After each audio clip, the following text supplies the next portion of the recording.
We're here in the Redwood County Museum in Minnesota, and we're going to find an amazing relic right now. In the 1910s, a gentleman named William Kleeman was a local farmer just south of here in Clement.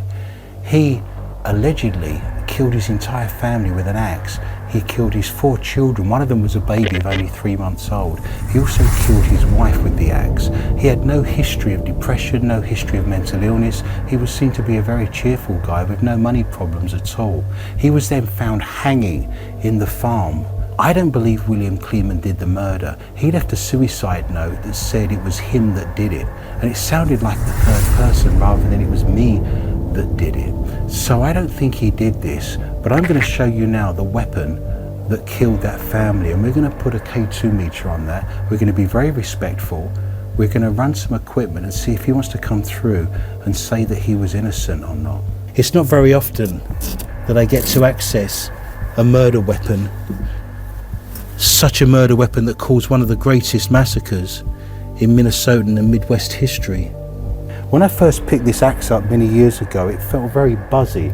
It was almost like there was wasps buzzing in my hands as I held the weapon. Today it feels a little more calm. I don't know whether it's all the history I've written about this.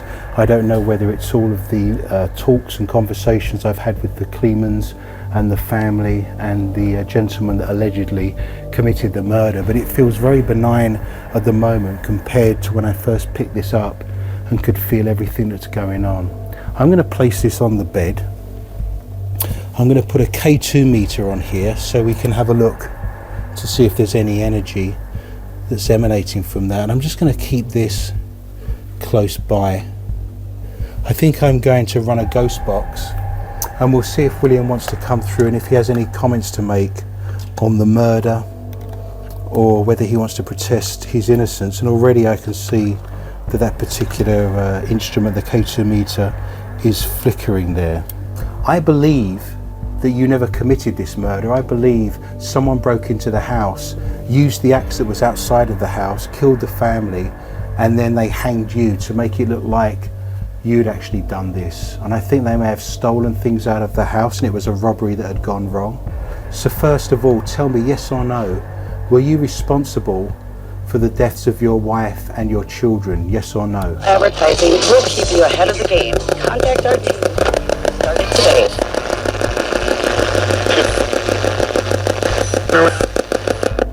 Can you give me a large yes or no, Bill? Were you responsible for the deaths of your family? Weather closings and more. We're live and local, 24 7 days. Yes. Can you tell me, Bill, did you kill your family with this axe?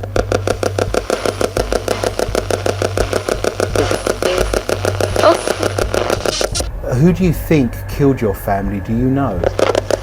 Who did?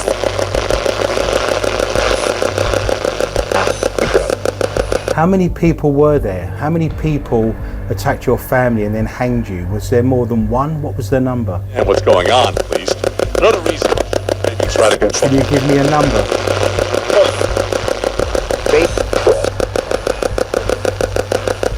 Can you tell me the number? How many people were there involved in that incident? It won't satisfy you the same way after all that artificial sweetener stuff. Dietitian Marissa Moore.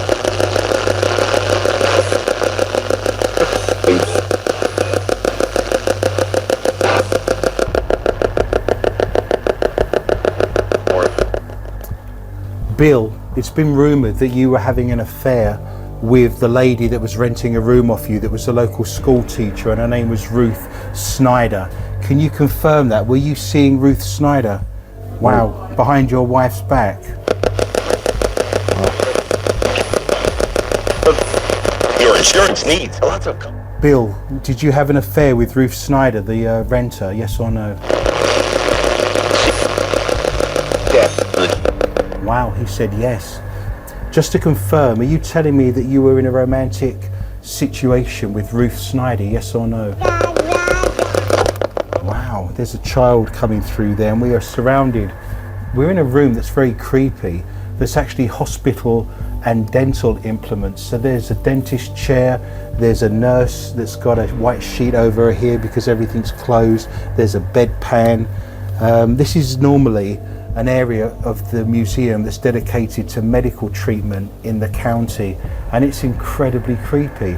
I'm sat here surrounded by mannequins covered in dust sheets, surrounded by medical instruments, with an axe that killed 5 people, talking to a guy who died by hanging in the 1910s. So it's a really interesting situation to be in, and the energy is certainly very high in this room.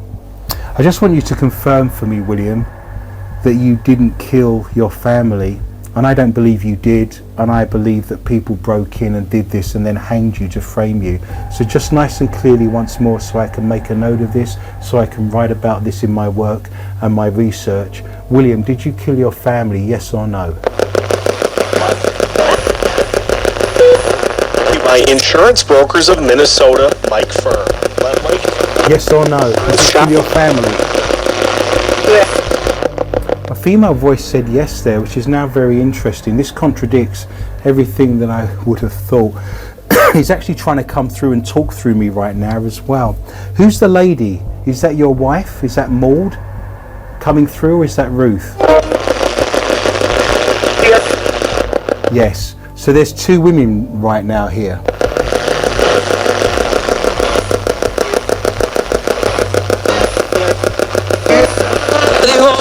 We're getting very contradictory answers coming through, things that I didn't think we'd get today, especially based on my historical research. I think the next best thing we can do is set up all the equipment, go to the gravesite and actually speak to William where his body is laid out. And Maud and 2 of the children actually buried not far from him. They didn't bury them in the same plot, but they are buried in the same cemetery. So I'm now going to interview Maud, I'm going to interview his wife, plus talk to the children. I'm going to talk to William at the cemetery, and we're going to see if we can put a bit more detail on this and maybe find some historical fact in amongst all the information we're being given from the lips of the dead.